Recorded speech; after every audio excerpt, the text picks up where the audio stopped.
Hey yo, it's me, your boy Monkey Too High, man. And today, this is a different video. I was gonna do a Mr. Greasy video because I like to watch his videos, But someone actually recommended me a guy who has similar content like Mr. Greasy. Someone told me it was in the comment section. I think his name was like Andre My Taverns 3815.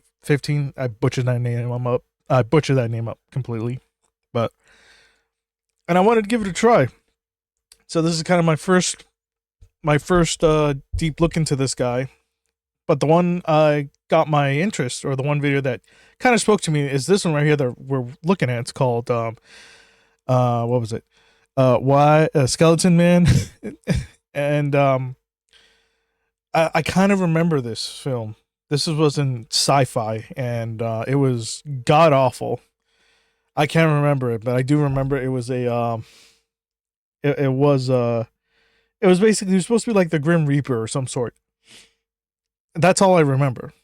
And when I saw this, I'm like, okay, I gotta fucking do this shit because this has to be the one I have to watch. All right, so enough chit chat. Let's begin. Hi, I'm a possum and I find garbage. Today's garbage is Skeleton Man, a Sci-Fi Channel original movie from 2004. It's a slasher movie, and has one of the worst monster costumes I've ever. Yeah, I remember watching this when I was in middle school. I saw this. All right. See, maybe back then it was kind of scary, but looking at it right now, you're like, this costume is ass. I mean, just look at it. And I was like, I was afraid of this thing. The fuck? Ever seen. It's like a Grim Reaper cloak from Spirit Halloween with a piece of cardboard in the hood to hold it up. Oh my god, it is. And the actor's face is just painted like a skull, so you can see the tip of his nose painted black when he turns his head. This movie had a reported production budget of $2 million, and it looks like something I would have made with my friends in high school. I'm sorry, 2 mil? Shit, man. They were hoping they were gonna make some sort of hit, but damn. Maybe most of that money went to casting Starship Troopers guy. What was that? I would have made with my friends in high school. Maybe most of that money went to casting Starship Troopers. What the fuck? I so forgot about this, man. Oh my god. Guy. Yeah, it's that guy again, Casper Van Dien. Some mother was cruel enough to name their kid Casper, but I guess it's appropriate considering the state of his career. You get it? That was a ghost joke, because this is a Halloween special. What? Ah! We're not doing skits in this video. What? Why not? Because I don't feel like animating it. Now f*** off. The movie starts with some archaeology professor and his assistant, Mercy, speaking in really obvious ADR. I'm going to bed. Thanks. Wait, what was that, her expression? Mercy, what was that? speaking in really obvious dude, what was that expression? ADR. I'm going to bed. Dude, what? Look at that face. What is this? I'm going to bed. I'm going to the grocery store. I'm going to have my vag waxed out. His face. I'm sorry, it just looks so goofy, man. Oh, shit, man. All right. Thanks, Merce. Good night. Good night. Don't stay too late, okay? What? Mercy goes to the kitchen, then the professor gets a phone call and talks about how they found the skull of a Native American chief named Six Bears. There's some mention of a curse before the line goes dead, then almost immediately after mentioning said curse, the titular Skeleton Man comes bursting in through the ceiling and starts trashing the place. He hits Mercy with his axe in an awkward edit, but she runs away. During the scuffle between the professor and Skeleton Man, a bottle of some flammable liquid spills and the building instantly catches on fire. Skeleton Man hits the professor with his axe, then reaches through his torso to grab the skull. Oh, yeah. Alas, poor Yorick. I knew him, fellatio. You see what I did there? I said fellatio. It's because this movie sucks. You get it? Sucks? Fellatio? F*** you. Mercy watches the building go up in flames, then runs to a parked truck screaming for help, but the driver's already been killed, so then she goes inside whatever this thing's called. and finds herself in some kind of industrial boiler room or something, where some worker finds her and, for whatever reason, feels the need to touch the blood on her shirt. Just then, Skeleton Man shows up. Yeah, that was weird. When you're looking back at it, it's like, dude, like, she's bleeding. Why are you doing that? Oh my god. God, man, this is good. Shit, you know what? I should have got drunk for this, man. But really, I bet that looked a lot cooler in the director's head. So the worker picks up his OSHA-mandated workplace shotgun and tries to shoot him, but Skeleton Man just picks him up. The worker screams, the Skeleton Man just kind of holds him, and then he falls over when he puts him down, like he's injured or something, even though he isn't. Oh, now he is. Skeleton Man tracks down Mercy and kills her. The facility explodes. Then Skeleton Man rides away like a badass. Yeah, you sure showed that middle-aged lady. Then we see a helicopter flying around during the opening credits, which are accompanied by this ridiculous music, which I can only describe as scary mambo.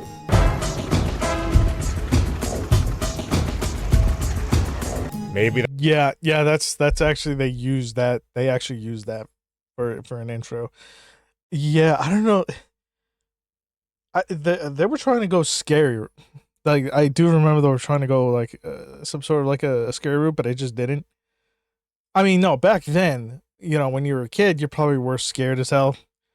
But when you grow up and just rewatch it back, and then you're wondering, like, I was scared of this. God, man, I must be a massive pussy.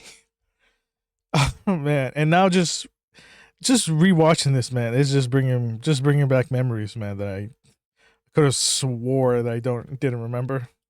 That's just what skeleton music sounds like. I would have thought there'd be a xylophone.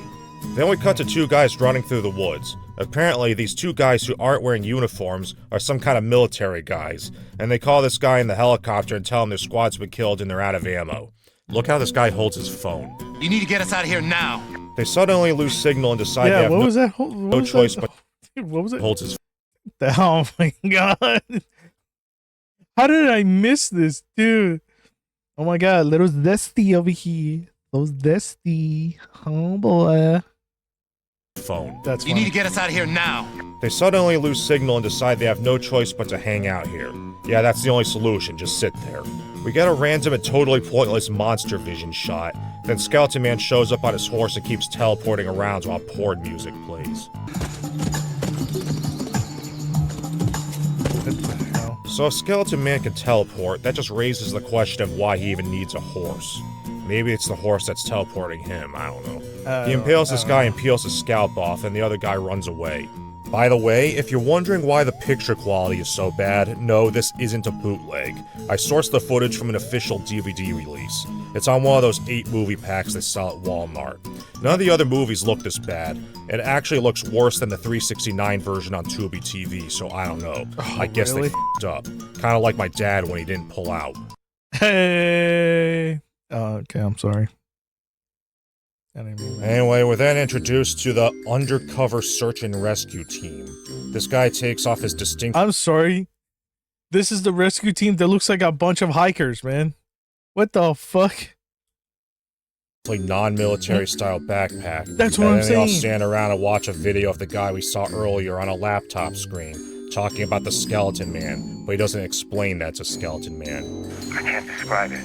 Because the movie's trying to do that thing where they keep the monster all mysterious until it's revealed, even though we already saw it in broad daylight. Yeah, no, if you want to keep that suspense, man, you really want to hold that off until the end. I mean, a good example is, the Predator, the Yaojua, like that one, man. We didn't know what it was. We knew there was like a monster, but we haven't seen it in person. And then the moment when it came, right, when they finally showed the monster, right, when it was gonna kill I was about to say Sylvester. No. When they're gonna kill Arnold, right?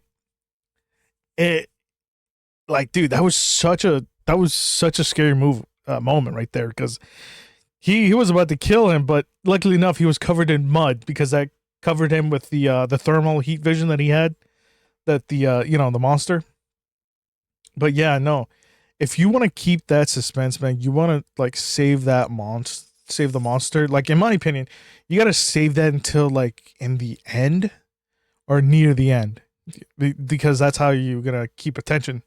And this, now looking at it right now, it's just like, bro, what's the point? There's no why are you doing this? You just destroyed it. Like what?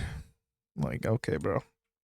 You know, when Ridley Scott shot Alien, he kept the alien in shadow and only showed it partially for the most part, Yeah. so you couldn't tell it was a guy in a foam rubber suit. If you're gonna make the monster in your $2 million movie out of stuff you could find at Party City, maybe you should take note. This guy explains their mission is to find out what happened to those two dudes and kill whatever that guy was talking about. And then we get a flashback to some building where some army guys walk around. What was that? I heard a scream, and now the guy who was just 3 feet behind me is gone, and there's stuff from the ceiling all over the floor. Oh, I guess it was nothing. Anyway, I'm off to record another TikTok video. How do you not notice that? Jesus Christ. How did you not notice your partner was scooped up and not hear it? The fuck? Moron. So Skeleton Man kills all these random soldier guys, and it chases after this one guy kills him too, and then this guy rolls down the hill for a comically long time. It's all downhill from here. Like, yeah, I remember that one. I was like wondering, like, why is it taking so long?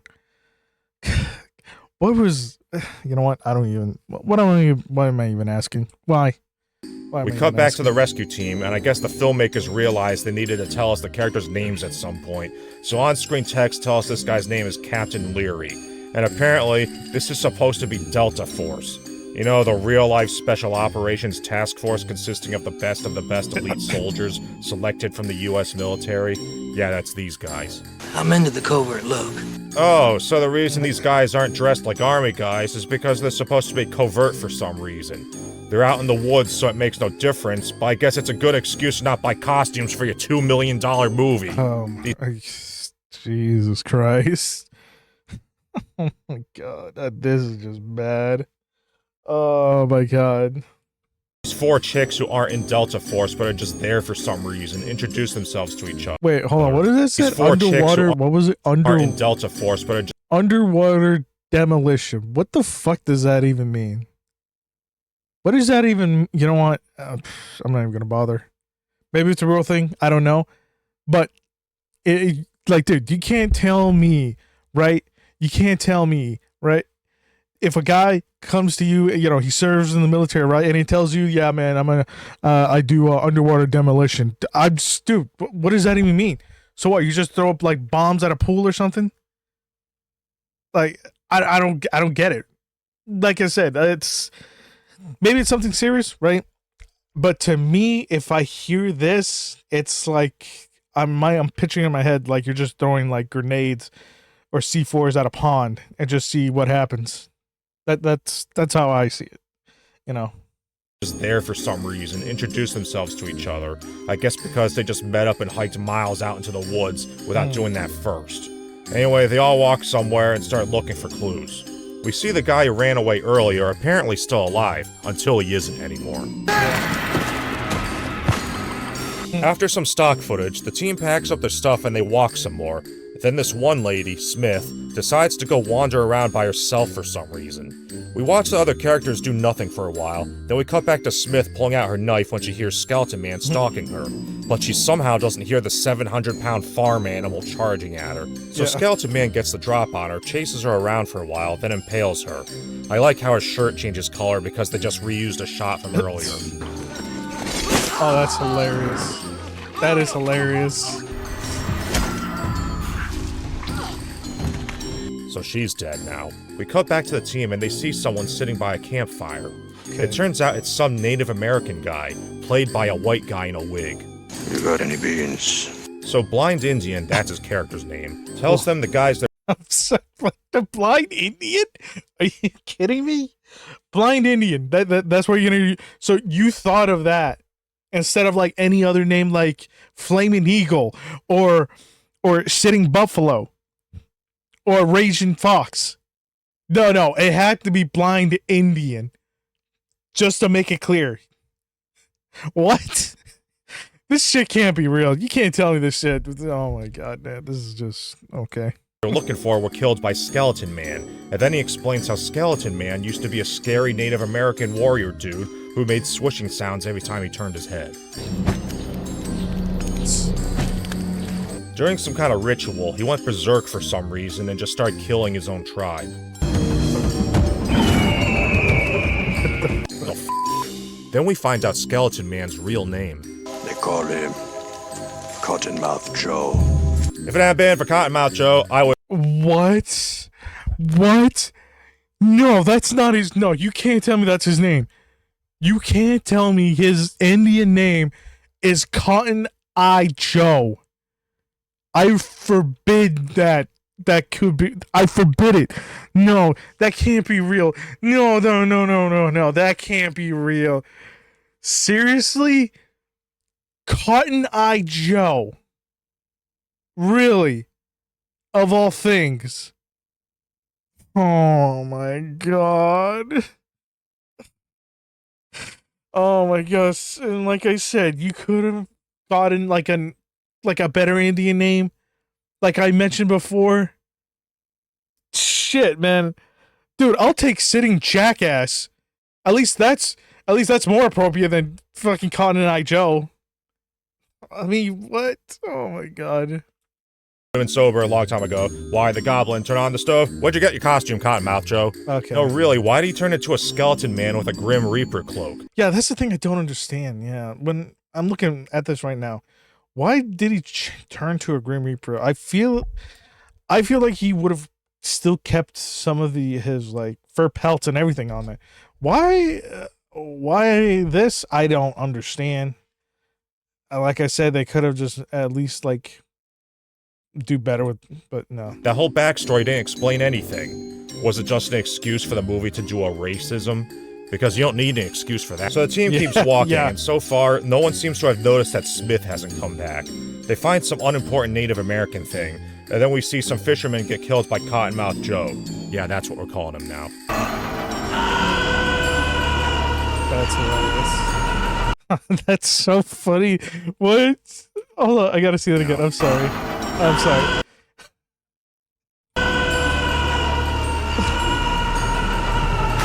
The team hears the God. fishermen scream, but it's of no consequence. Then they notice the compass is spinning out of control, presumably due to a major magnetic charge in the valley. Must be a major magnetic charge in this valley. Yeah, okay, Poindexter. Sure, let's see that. Big enough current can cause magnetic changes in the brain, make you see things. Oh, so maybe there's a big magnetic current in my house and it made me see this movie. Damn it.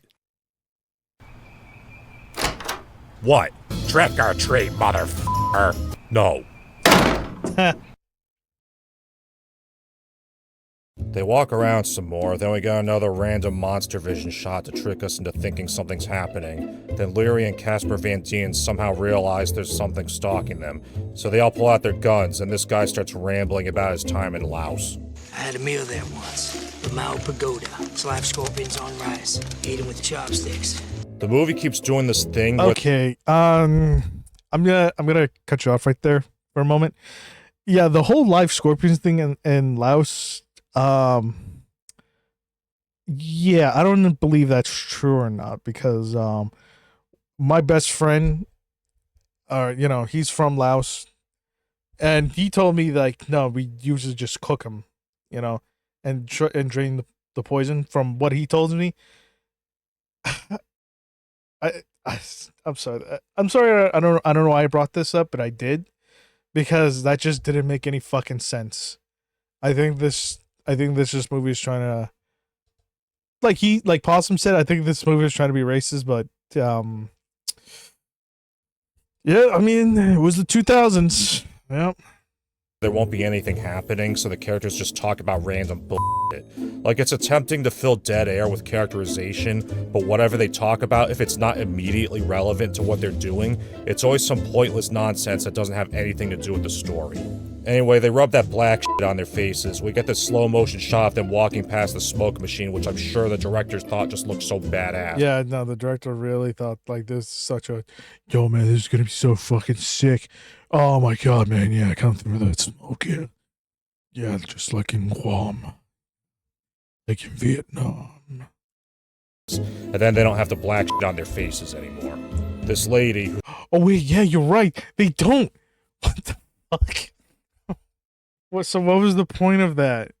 Oh, I'm sorry. It was just for aesthetics, or just to make the shot look cooler? Okay. whose name I can't be bothered to remember, finds a skull, then Casper Van Dien says it's a Native American burial site.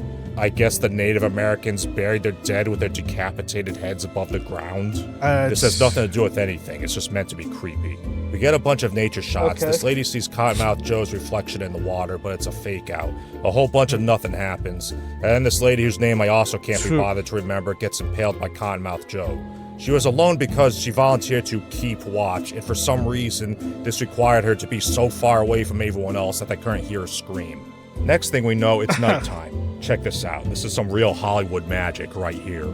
Casper Van Dien's body double decides to steal a truck for no reason. Really, he just finds a road and decides to steal a truck without any explanation. Wait. I mean, he does try to run over Cottonmouth Joe, but he didn't have any reason to think he would just beat. Wait a minute. Hold on. I don't remember this. I don't remember this scene. Or maybe I did, and I just completely just blocked it out because it's just how bad it was. So wait. So they were in the middle of the mountain. Then somehow they went to the road where you just stole a semi truck. Okay. Okay, this film, man. Be there on the road. And it's obvious that this is a body double because they go out of their way to avoid showing his face, except in these close-ups which were clearly taken from another scene. They didn't even try to Photoshop the background to make it match or anything. He ends up crashing the truck and it explodes, and I'm sure this footage was taken from another movie.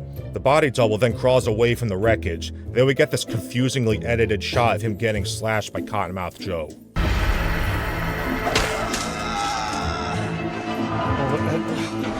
It's like Casper Van Dien had a big action scene, but they lost the footage and couldn't get him to come back for a reshoot. So they just cobbled together a different scene out of whatever footage they had from another production and filled the rest with a body double. The next morning, this guy tells Leary that Casper Van Dien and that lady both disappeared. O'Brien, Davis, gone. Equipment, rifles, everything. But there's still no mention of Smith. You know, the first one of them who got killed? It's like the movie forgot about her. That's how disposable these characters are. Yeah, this is one of those movies where they have a bunch of characters who only exist to get killed. The team sees these two guys hanging out in the woods and decide to attack them for no particular reason. This guy pulls a thing off this dude's back and somehow realizes they're just deer poachers. What was that thing, a name tag? They let them go, then we see the poachers get killed by Cottonmouth Joe. So it's like The Fisherman. The movie's just introducing new characters for no reason other than to kill them off almost immediately. It's like someone told an AI to write a horror movie and just cobbled a script together out of the common elements without understanding them. I once cobbled together a nuclear power plant out of some old smoke detectors without any understanding of nuclear physics, and the government didn't appreciate it, and neither did my thyroid. We get some more. Okay. Wow.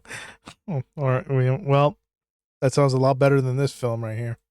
Walking around, their electronic equipment starts to fail, then Cottonmouth Joe shows up, and this is the first time the whole group has seen him, so they tell him to identify himself. Then this asshole just walks right up to him, and it doesn't go well. What are you?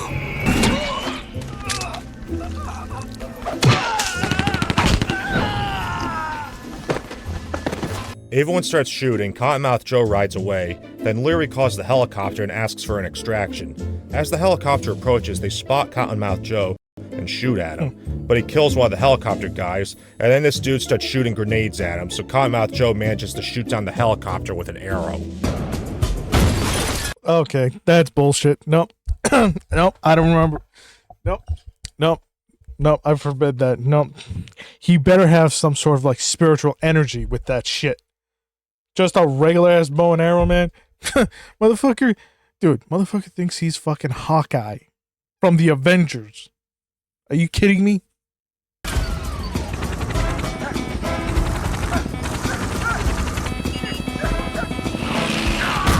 Then they find Casper Van Dien bleeding on the ground. I guess he's still alive, but then he isn't anymore. Yeah. We see Cottonmouth Joe carrying away that other guy's body. Then Leary babbles about some trying to be dramatic. But when you lose a man from your own command, that's different, you know, that sticks with you. Yeah, it does stick with you. It sticks to you like my nutsack sticks to my leg in the summer. Then we get a flashback to when Leary Funny. fought in the war of recycled footage from a different movie. This guy tells him other guy's body went missing. Then these two chicks sit by the water and talk about nothing. A whole lot more nothing happens. And then they come up with a plan to trap Cottonmouth Joe. If it breathes, I can kill it.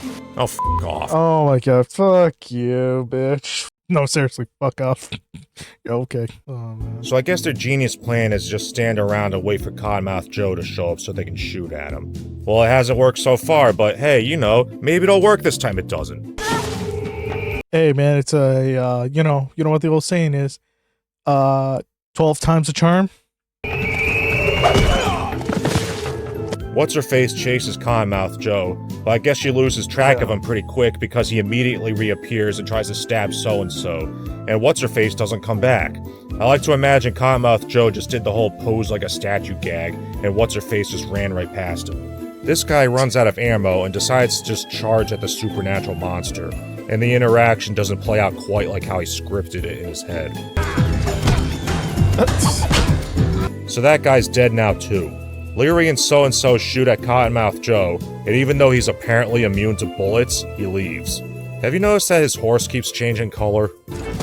Actually, yeah. Yo, yeah, it does. What the hell? Maybe his horse is like a mood ring. Anyway, Leary and Wait, but hold on though. So wait, they couldn't keep one horse? I feel like you know what? I don't even know how much they are to to rent. So I don't know what I'm talking about, really. so decide now would be a good time to leave the forest. We then see What's-her-face continuing to run after Cottonmouth Joe, who I remind you went back to keep fighting the others, but she just kept running in the same direction, somehow not hearing the gunshots. I understand they have to separate the characters to kill them off one by one because that's just how horror movies work, but you can come up with a less idiotic way to make that happen. Yeah, that's true. Like, this is just so mundane and stupid. Like what is going on? Like, what are you guys doing? It just seems like you're just doing fuck all. Sorry to say. So anyway, Cottonmouth Joe appears and explodes her head. Damn. Yeah, I remember that scene. Oh my god, dude, it was just like complete. Like, damn. So Leary and so-and-so are the last ones alive. Leary comes up with another plan to blow up Cottonmouth Joe with a landmine. If I get close enough with this slam mine, I'll level everything in a 50-yard range. I gotta say, since they're like Delta Force, right? Shouldn't you guys like have, I don't know, like the best equipment? It just seems like you guys just fucking suck at your job. And a landmine, really? Like a landmine? You're telling me you couldn't even bring like grenades or a fucking like rocket launcher or something like that? Because I'm pretty sure they could give you a rocket launcher. Because this is just stupid, man. Yes. Wow, 50 yards. That must be some landmine. And then this dumbass trips and rolls to the bottom of a hill where he finds a bunch of Halloween props. Among them is the dead body of, that guy. I guess Cottonmouth Joe just put him there for some reason. Leary doesn't do anything about it, so-and-so helps him back up the hill, and then they just continue on like nothing happened. It was just another pointless diversion. Cottonmouth Joe shows up again, they shoot at him, he runs away, but then they hear Cottonmouth Joe imitating someone's voice. But it's so badly voice acted that I don't even know who it's supposed to be. Don't leave me, Chief. Oh, Mother of Christ, don't leave me here like this. Not like this, Chief. On my own. I'm in so much pain. What the fuck? That is just awful. Screw him with our heads. I guess Cottonmouth Joe can just do that now. At that point on, why not just fucking put in fucking, the fucking Ram Ranch? 18 naked cowboys at the Ram Ranch with their big throbbing cock right over here on the Ram Ranch. Okay, I'm sorry, I'll stop. Like, seriously, that was awful. That was so bad. These two are actually smart enough to realize it's a trick, but they run after the voice anyway, and ends up finding the decapitated body. Yeah, and also, dude, aren't you guys you're supposed to be the best of the best, and you're just acting like a bunch of fucking security guards at a security guards at a mall. Like, what? that other guy, the one who charged at Cottonmouth Joe. Which was dumb. And they realize they went around in a circle. Then, for no particular reason, they decide to separate. Really, the movie doesn't even excuse it with a throwaway line or anything. Leary just tells so-and-so to go take the high ground, and she runs off. It's all for no reason other than the plot needs them to separate. Leary starts stuffing something into a can, and then so-and-so runs into Cottonmouth Joe, who knocks her out. Leary plants the landmine, which audibly beeps and has clearly visible blinking LED lights, which kind of defeats the purpose of a landmine. Yeah. But Cottonmouth Joe steps on it anyway, but it doesn't do anything. 50 yards, huh? If that's 50 yards, then my dick is 7 inches. Then we cut to some random chemical plant where, for no particular reason... Yeah, man, if that's 50 yards, man, then dude, I'm a fucking millionaire. How does that work? I don't know. It doesn't work. Because I don't... Yeah, no, I'm a millionaire now. God damn this movie, man. Cottonmouth Joe decides to just show up and start killing everyone. Like, what is this guy trying to do? Yeah, no, I do remember he was trying to kill everybody, but there was, like, no reason why to, right? Like, there's no reason. Like, in any other horror films, like, you know, like Friday the 13th, right? You know, Jason's mom basically is just ordering him to basically kill, like, all the other kids, right? And this just doesn't make any sense. This is just, man. What's his motivation? The beginning of the movie made it seem like he was trying to take back ancient Native American artifacts. That's like what I that thought. Skull. But that... Yeah, see, that would have been also a really like a good premise right there. Like, he's trying to get back all the Native American, like, artifacts from, like, his people in time, but it's just the way how it panned out. They were trying to make, like, their own... Like, they were trying to make their own, like, serial killer icon, right? You know, like Freddy, Jason, Michael Myers, you know, Leatherface, like all those other, you know, icons of horrors. But this doesn't fit at all, man. Like, really. Just completely falls by the wayside, and he seems to be just killing random people for no reason other than the movie needs the bad guy to do bad things. Yeah. Like, what's the plot? It feels like whoever made this movie just said, okay, what do we got? And then one guy said, I can get us into the chemical plant my uncle works at. And then the producer was like, okay, cool, let's have a scene at the chemical plant. And then another guy said, the woods are free to film in, so they shot most of it in the woods. And they basically just shot a bunch of disconnected scenes and strung them together with a flimsy connect-the-dots story afterwards. Yeah. So Cottonmouth Joe just kind of wanders around killing everyone he sees. Then Leary sees the fires at the chemical plant. Then he finds so-and-so and brings her down to the chemical plant parking lot. And I guess it took several hours to get around the hill because it's suddenly nighttime now and there's cops and emergency vehicles all over. He puts so-and-so in an ambulance, then talks to a sheriff played by John Travolta's brother for some reason, who gives him his... That's his brother? What the fuck? I did not know John Travolta had a brother. Shotgun, and then he heads inside the plant. Once inside, he tells this guy to cut the power, and then he wanders around looking for Cottonmouth Joe. He eventually finds and shoots him, which of course doesn't work. Then he starts yelling at these scientists to get out. Cottonmouth Joe knocks the shotgun out of his hands and punches him into the ceiling, so he runs away and has enough time to set up a tripwire thanks to the fact that Cottonmouth Joe just kind of slowly walks around, But dude, because that's isn't just how that, hold on, but isn't that like fucking dangerous? You're in a nuclear plant, man. Like, if you set off any of these switches, man, you might turn to fucking Chernobyl. Like, come on, man. Villains do things.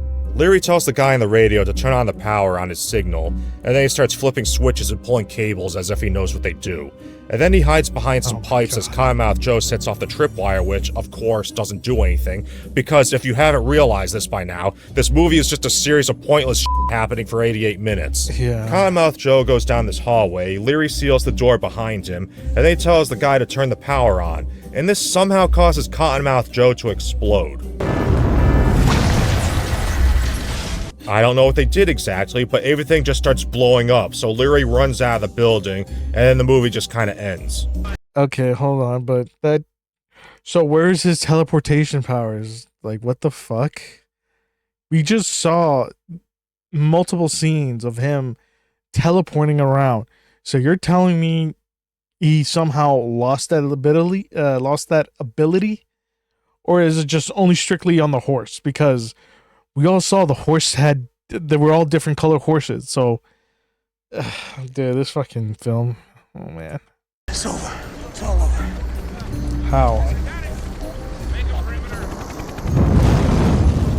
Congratulations, you just made the second Chernobyl event. Yeah, that's actually how the movie ends. That's wild. Oh, wait. Oh, there you go. Well, that was pointless. Okay, now it's over. Ugh. God, that was just awful. Ah! You again? Why do you keep bothering me? Your frustration excites me sexually. Bro. What? It gives me a boner. Okay. Alright. Alright. Okay. I'm not gonna actually, you know what? I actually had a pretty good time with this film, this video, and also Possum. Yeah. And Andrew, if you're like watching this, man, I want to say thank you for the recommendation, man, because this guy is actually it's pretty damn entertaining. I'm kind of glad you recommended me to him. But yeah, man, other than that, man, that was pretty good. I'll see you guys later, right? Okay, bye.